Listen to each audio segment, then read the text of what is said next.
lot that has actually happened at the moment. Themba Mliso disrespecting retired General Chiwenga on his ex account. Anyway, we understand why he is doing this. I think we have overemphasized that Themba Mliso was paid a sum of 500,000 US dollars to begin a campaign against the retired General Chiwenga. According to Themba Mliso, he projected that they have won against retired General Chiwenga, especially if you are to look at his two tweets that he did this morning. I will be actually reading them out to you. Greetings and welcome on your lovely channel, the Hloniphani Global News. If you're watching us for the very first time, please do remember to press the red black subscribe button so that next time when we beam live, you become the very first one to watch us. So let me just enter the mind of Themba Mliso. So maybe today I may just give him people who commented on his post. I'll just read three posts and then pass to another comment that he did. So this is what he wrote.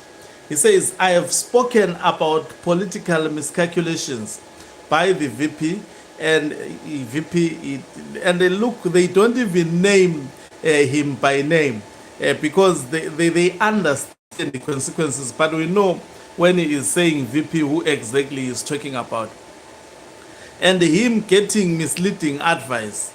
Now lately he has lost it on so many fronts.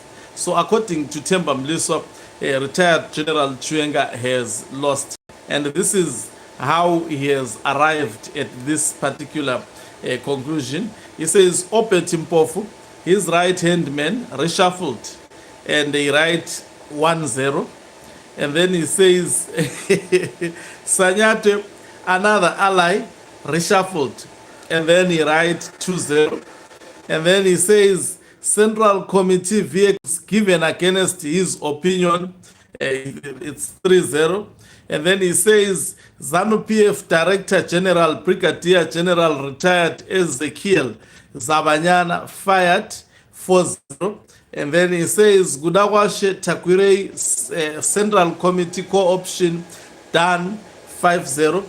He reportedly tried, that is what he's telling us about what transpired yesterday. He reportedly even tried to stop Party Komeza Machacha from reading about co-options, but was overruled by ED.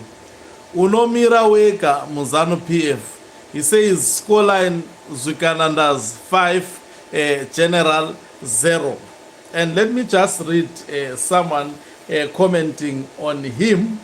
Someone just decided to decided to post this on Themba Mliso.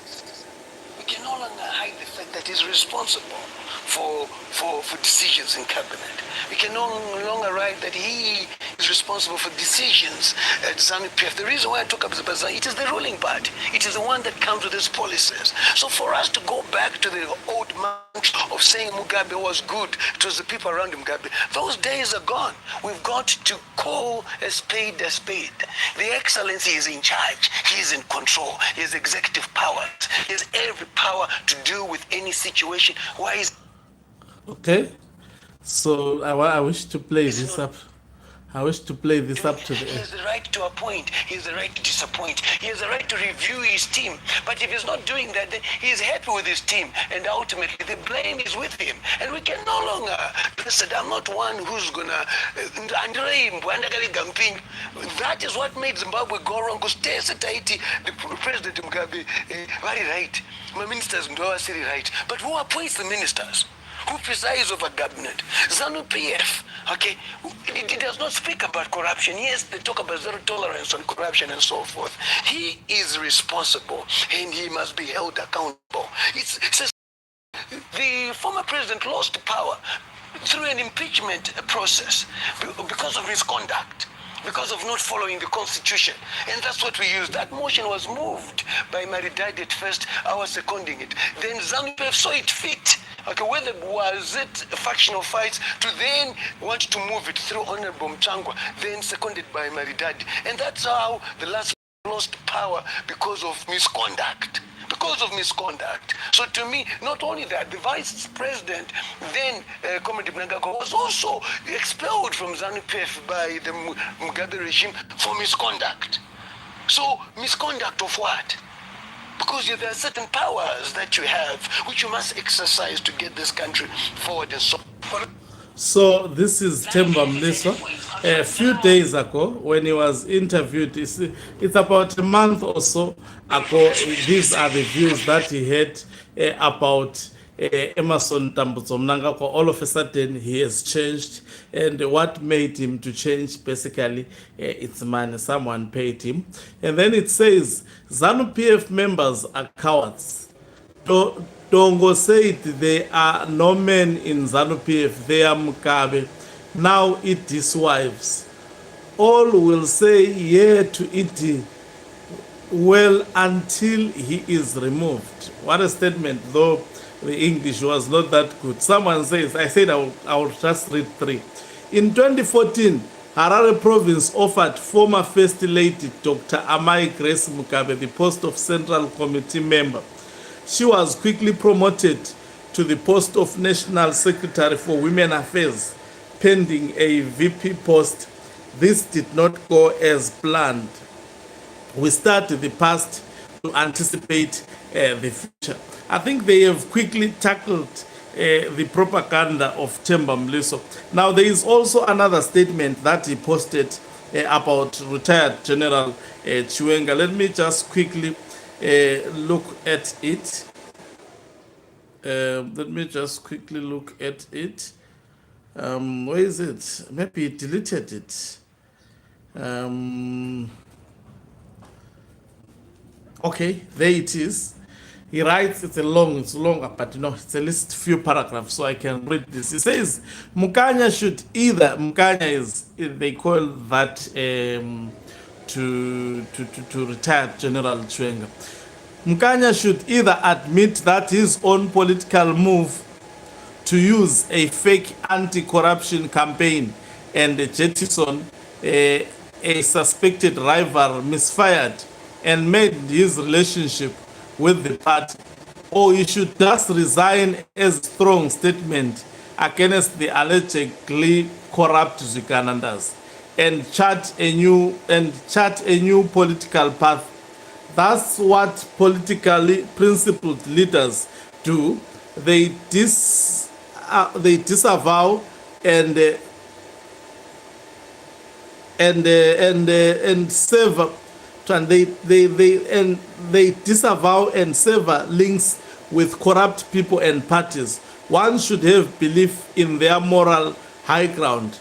Without these actions, it becomes apparent that there was no sincerity on his part, and everything was a public and political spectacle, as if retired General Chiwenga asked for this counseling from Themba Mliso. Worse for him, he now finds himself at odds with a whole lot of people who are powerless, most scheming against him.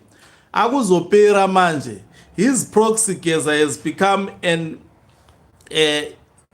irascible, clanging gong, peddling countless stories to a social media market that is well known for lacking the gravitas for practical groundwork. Now, you can see that these people are reckless. So this is how you call people who use Twitter. Zimbabweans who use Twitter. This is the highest level of stupidity ever. That is why you see a Blessed Geza with such overwhelming support. He says, Msangano wakasimba kumasel, and even Restore Legacy was built on a foundation of party cutters leading and everyone else following. You don't foment an uprising depending on social media people. Most of them are diasporans whose main task on the day will be reposting videos and crafting lies. They won't come, and people tackled him so quickly. Someone says these paragraphs, you will soon be singing them from exile. You know, I think that tweet alone says a lot. So he continues. We saw Jonathan Moyo doing so. Historically, so history is repeating itself. and it has no blank pages. When we go to it, it tells us what happened, and it is bound to happen in the near future. Thank you very much for watching us. If you are watching us for the very first time, please do remember to press the red or black subscribe button so that next time when we beam live, it becomes